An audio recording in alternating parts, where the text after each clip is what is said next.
ગામની મહિલાઓએ 7 ધાન્યોથી કીડિયારો બનાવી પ્રાણીઓ માટે ખોરાકની વ્યવસ્થા કરી। કચ્છ જિલ્લાના સમૃદ્ધ માધાપર ગામની મહિલાઓએ એક અનોખી સેવાકીય પ્રવૃત્તિ શરૂ કરી છે। તેઓએ ઘઉંનો લોટ, બાજરીનો લોટ, અડદ, તલ, ઘી અને સાકર જેવા 7 ધાન્યોથી બનેલું પૌષ્ટિક મિશ્રણ તૈયાર કર્યું છે। આ મિશ્રણને નારિયેળની અંદર ભરીને કીડિયારું બનાવવામાં આવ્યું છે, જે વિવિધ જગ્યાઓ પર મૂકવામાં આવે છે અને આ કાર્ય દ્વારા તેઓ કીડીઓ, ગાયો અને કૂતરાઓ જેવા પ્રાણીઓ માટે ખોરાકની વ્યવસ્થા કરી રહી છે। માધાપર ગામ જે દેશનું સૌથી સમૃદ્ધ ગામ તરીકે ઓળખાય છે, ત્યાંથી મહિલાઓએ સેવાકીય પ્રવૃત્તિ શરૂ કરીને સમાજમાં એક ઉત્તમ ઉદાહરણ પૂરું પાડ્યું છે। તેઓએ પરંપરાગત પદ્ધતિનો ઉપયોગ કરીને પ્રાણીઓ માટે ખોરાકની વ્યવસ્થા કરી છે, જે તેમની સંવેદનશીલતા અને સમર્પણની ભાવનાને દર્શાવે છે। સેવાકીય કાર્ય દ્વારા મહિલાઓએ માત્ર પ્રાણીઓને સેવા કરી નથી, પરંતુ સમાજમાં સહાનુભૂતિ અને સહકારની ભાવનાને પણ પ્રોત્સાહન આપ્યું છે। તેઓએ પરંપરાગત પદ્ધતિઓનો ઉપયોગ કરીને પ્રાણીઓ માટે ખોરાકની વ્યવસ્થા કરી છે, જે તેમની સંવેદનશીલતા અને સમર્પણની ભાવનાને દર્શાવે છે। માધાપર ગામની મહિલાઓનું આ કાર્ય સમાજ માટે પ્રેરણાદાયક છે। તેઓએ પોતાના સમય અને શક્તિનો ઉપયોગ કરીને પ્રાણીઓ માટે ખોરાકની વ્યવસ્થા કરી છે, જે તેમની સંવેદનશીલતા અને સમર્પણની ભાવનાને દર્શાવે છે। આ સેવાકીય પ્રવૃત્તિ દ્વારા તેઓએ સમાજમાં સહાનુભૂતિ અને સહકારની ભાવનાને પણ પ્રોત્સાહન આપ્યું છે। મારું નામ ગીતાબેન કણજરિયા અને કેવલ હોમ્સની રહેવાસી છું અને અમારું નારી શક્તિ મહિલા મંડળ સાથે એટલે કે તુષારીબેન વેકરિયાની પ્રેરણાથી અમે મંડળમાં અત્યારે જોઈન્ટ થયા છીએ અને અમારું કેવલ હોમ્સનું પણ મહિલા મંડળ છે તેમાં જીવ શિવ મંડળ, જેમાં ગીતાબેન ગોર અમારા પ્રણેતા છે અને અત્યારે અમે કીડિયારાની જે કહેવાય ને કે ચૈત્ર મહિનામાં જે કીડિયારું પૂરવાનું મહત્વ છે એના માટે અત્યારે કાર્ય કરી રહ્યા છીએ। આના સિવાય અમે કૂતરાને રોટલા બનાવવા માટેની, પછી કૂતરાઓને શીરો, ખીચડી આ તે મળી રહે અને ટાઈમે, કારણ કે માણસ માટે તો બધી જ જગ્યાએ અત્યારે કહેવાય ને કે ખોરાક મળી રહે છે।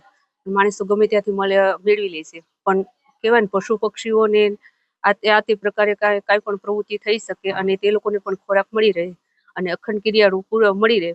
હવે કીડિયારામાં અમે અત્યારે કહેવાય ને ઘઉંનો લોટ, બાજરીનો લોટ, અડદ, તલ, ઘી અને સાકર એમાં મિક્સ કરીએ અને એને કરકરો દળાવવાનો અને એને પછી નારિયેળમાં અત્યારે અમે 105 નારિયેળનું જે ટાર્ગેટ છે એ પૂર્ણ કરવાના છીએ। આના સિવાય પણ પહેલાં પણ અમે 200 નારિયેળ કહેવાય ને કીડિયારુંનું કરેલું। મહેનતમાં કહેવાય ને કે બધાનો સાથ સહકાર ઘણા બધા પ્રકારનો છે, આર્થિક રીતે બધી જ રીતે એમ કહેવાય ને કે બધા થોડું પોતાને કહેવાય ને કીડીને કણને હાથીને મળે અને આમાં પણ ફૂલને તો ફૂલની પાંખડી એ રીતે બધા પોતપોતાના સહયોગ આપે છે અને ઘણી બધી બહેનો કહેવાય ને અમારે કેવલ હોમ્સે 25 ખણ બહેનો છે।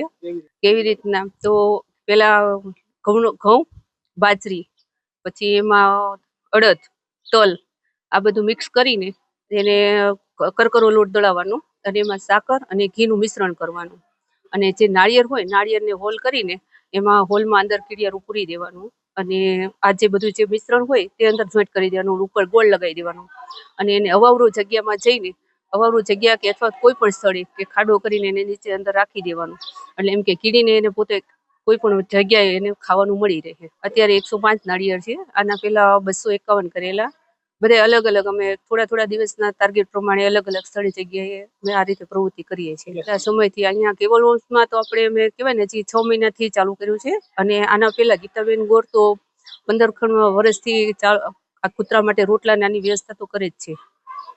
બેન પટેલ, અમે જે આ કેવલ સોમમાં કીડિયારું માટે જે બેનો પ્રવૃત્તિઓ કરે છે તેમાં મદદરૂપે આવ્યા છીએ। એ બેનો ઘણો સહયોગ અને સાથ આપે છે અને ઘણું સેવા માટે ઘણા કાર્યો કરે છે। એવી જ રીતે આજે કીડીઓ માટે ભોજનની તૈયારી કરીએ છીએ। શ્રીફળને છોલીને એમાં હોલ કરીને એની અંદર કીડિયારું પૂરે છે। કીડિયારું બનાવવા માટે 7 ધાનનો ઉપયોગ કરે છે, એમાં સાકર અને ઘી નાખી, મધ નાખી અને મિક્સ કરીને પછી નાળિયેરમાં ભરી ઉપર ગોળ લગાવીને અલગ જગ્યાએ નાળિયેર મૂકે છે, જેથી કીડીઓ આખો વર્ષ એનું ભોજન એમાંથી લઈ શકે। આવી જ રીતે કૂતરાઓ માટે, ગાયો માટે પણ આ બેનો સેવાકીય પ્રવૃત્તિ આપે છે અને નારી શક્તિ મહિલા મંડળના તુષારીબેન વેકરિયાના પ્રેરણાથી આ બેનોએ બીજું મંડળ ચાલુ કર્યું અને આ સેવારૂપી કાર્ય કરે છે। અને ગીતાબેન છે એ 15 વર્ષથી આવું જ સેવા કાર્ય કરે છે। આજે 105 નાળિયેર તૈયાર કર્યા, આના પહેલા 251 નાળિયેર તૈયાર કર્યા હતા। આવી જ રીતે અલગ 15-20 દિવસે આવી સેવાકીય પ્રવૃત્તિ ચાલુ રહે છે। આનાથી 15-20 દિવસ પહેલા બાજરાના રોટલા બનાવીને કૂતરાઓ માટે તૈયાર કર્યા હતા।